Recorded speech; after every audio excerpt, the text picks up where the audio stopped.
Mato Grosso do Sul. Na sequência da região norte, a gente tem o Nordeste, porque eu estou falando aqui de desigualdade regional para conseguir chegar no ponto que eu quero, né? O Nordeste tem 217 UPAs, né? E o Sul tem 252 UPAs. O Sudeste tem 582 UPAs. Esses dados todos são do Cadastro Nacional de Estabelecimentos de Saúde, CNES. Agora vamos focar aqui na região norte. É sabido, né, e está sendo muito divulgado, que principalmente o estado do Amazonas entrou no colapso total. Há registros que são oficiais, que já dizem que não há mais leitos disponíveis no estado do Amazonas.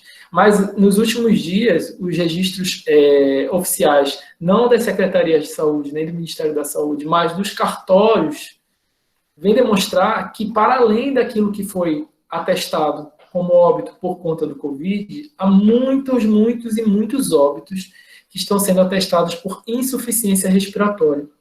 E alguns analistas da saúde pública já têm dito que isso provavelmente, mais de 50% desses casos, são devidos a um Covid que não foi testado, não foi confirmado. Então, há um estado de subnotificação muito grande no país, e esse estado de subnotificação ele é ainda maior, ele é ainda mais grave na região norte.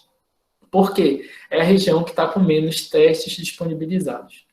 Então, no Amazonas, por exemplo, né, há um levantamento que diz que a subnotificação em relação ao número de mortes, ela pode chegar até 7 vezes o número oficial das mortes que se tem dado, né? Em uma semana, no Amazonas, mais de 200 pessoas foram sepultadas por óbito sem causa determinada.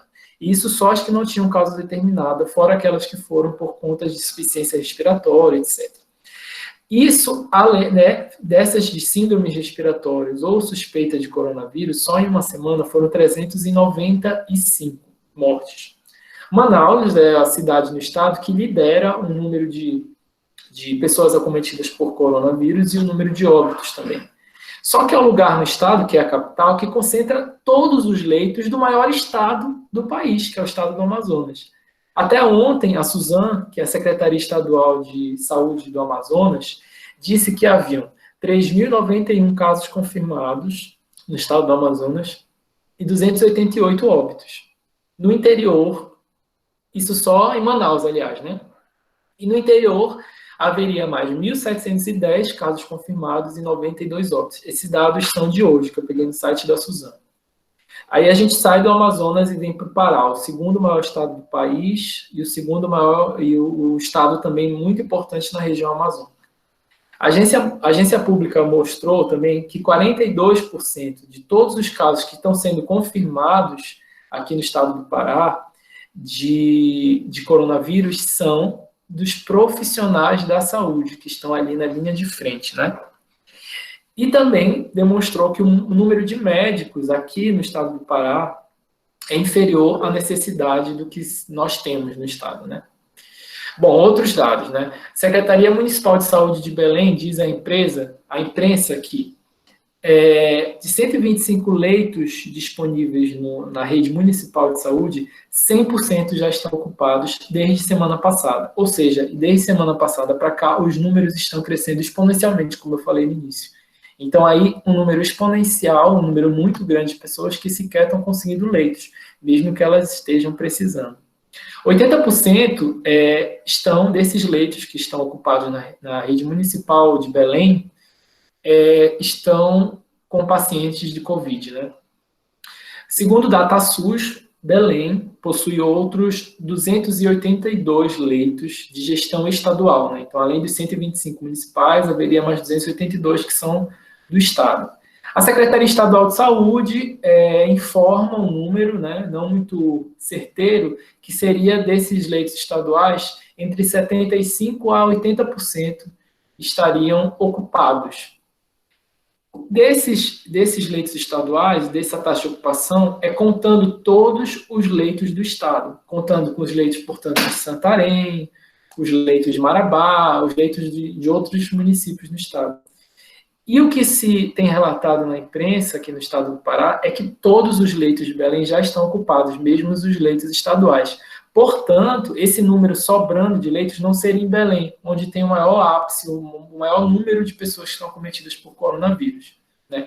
Ao todo, a região norte tem 2.334 leitos desse tipo, que é a menor rede de leitos do país, se você for comparar com as outras regiões. No Pará, portanto, né, números de hoje também da SESPA, que é a Secretaria Estadual de Saúde Pública do Estado.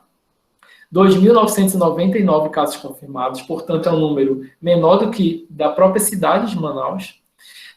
321 casos em análise, 1.415 recuperados e 224 óbitos, né? Santarém, que é o terceiro maior município do estado, aqui no lado oeste do Pará, decretou ontem, né, um estado de calamidade pública, né? Foi uma medida que a Prefeitura Municipal tomou, e aí uma medida meio que preventiva, justamente porque Santarém está ali entre Belém e Manaus, que são as duas maiores cidades da região, que já explodiram de casos e, enfim, já se perdeu completamente o controle. E aí Santarém decretou estado de calamidade pública ontem, um dia depois do prefeito ter feito uma declaração muitíssimo infeliz, dizendo que o coronavírus morreria por conta do calor que faz aqui na cidade de Santarém. Eu concordo com ele que faz muito calor, mas a gente nem está no momento de maior calor, assim, no momento anual de maior calor, que é em novembro, outubro, por ali. Mas, assim, não há nenhum dado, não há nada que comprove que o coronavírus morreria pelo calor que se faz aqui. E o que nós temos? Nós temos um decreto estadual, e aí falando do ponto de vista do direito, há um decreto estadual aqui no Pará que determine que apenas os serviços essenciais estejam disponíveis para a população. Isso não inclui todo o comércio. Contudo, na contramão da gestão estadual, que está meio que assim, sozinha, né, nessa luta, porque, do ponto de vista federal, acho também que é sabido e deve ser um consenso aqui entre os presentes, que a gente não está tendo nenhum tipo de política que vá realmente ajudar a gente a sair da situação. Pelo contrário, né? O chefe do Poder Executivo Federal vem minimizando os danos, as mortes, a regulamentação e a recomendação da Organização Mundial de Saúde, né, que é do isolamento social horizontal. Então, o que se tem aqui? A gente tem ou os estados tomam a frente e tentam, né, encampar essa luta e contam com a colaboração dos municípios também, ou a gente vai não ter nenhum tipo de combate efetivo, né? Então, do ponto de vista do Estado, aqui no Pará há um decreto para que apenas os serviços essenciais estejam abertos e sejam disponibilizados para a população. Mas, no ponto de vista do município, Santarém, a gente tem um comércio que está aberto. Então, o comércio está aberto. O que houve foi uma redução da carga horária do comércio de 9 da manhã às 15 horas, que, historicamente, é sempre o período de pico, o período que a maior parte das pessoas procuram comércio para fazer suas coisas. A partir das 15 horas, o movimento do comércio, ele cai. Isso não é só em Santarém, isso é no Brasil todo. Então, na verdade, essa foi uma medida que não veio surtir tanto efeito.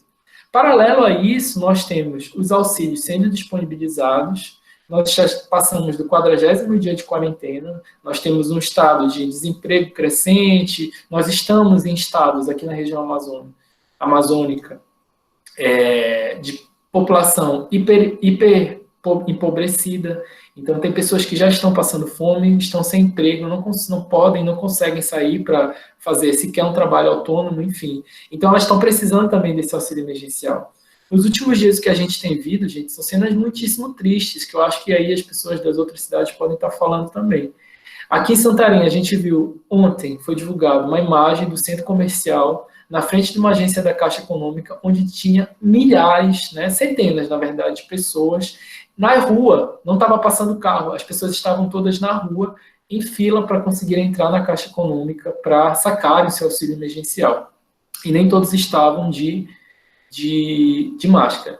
Foi uma cena muito parecida com que a gente que é daqui do Pará, a gente enxerga numa cena de Sírio, por exemplo, né? Aquele amontoado de gente, todo mundo junto, e assim, algumas prevenidas com o uso de máscaras, outras não. Então, assim, há um caso de provável, né, e assim, subnotificação. Está havendo subnotificação. Não há testes para todo mundo, tanto na rede pública quanto na rede particular.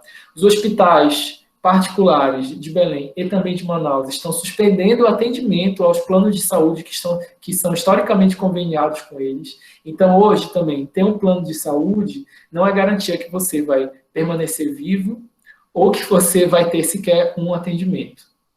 As próprias UPAs, né, as unidades de pronto atendimento, os hospitais municipais, estão fechando atendimento para grande parte dos casos e das pessoas que estão apresentando sintomas que eles não estão considerando como sintomas de coronavírus. Então, a gente também tem aí vários outros tipos de mortes que devem estar crescendo, que não necessariamente se dão por conta do coronavírus, mas que elas também não conseguem atendimento básico de saúde.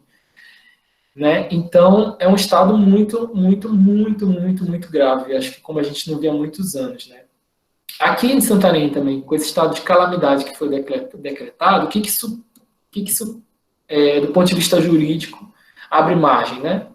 Abre margem para que se utilize de um orçamento, se destine um orçamento para gasto de investimento, enfim, em relação à saúde e outras questões atinentes, né, ao coronavírus, para além daquilo que já havia sido determinado nos orçamentos anuais, tanto do orçamento do município quanto no orçamento do Estado. Então, esse decreto ele já está vigorando no município, ele já foi encaminhado para a ALEPA, que é a Assembleia Legislativa do Estado do Pará, para que também tome-se medidas cabíveis a partir dessa ciência, para que, caso seja necessário, e é essa a intenção, o prefeito falou em entrevista, sejam destinados mais recursos a Santarém nesse combate ao coronavírus.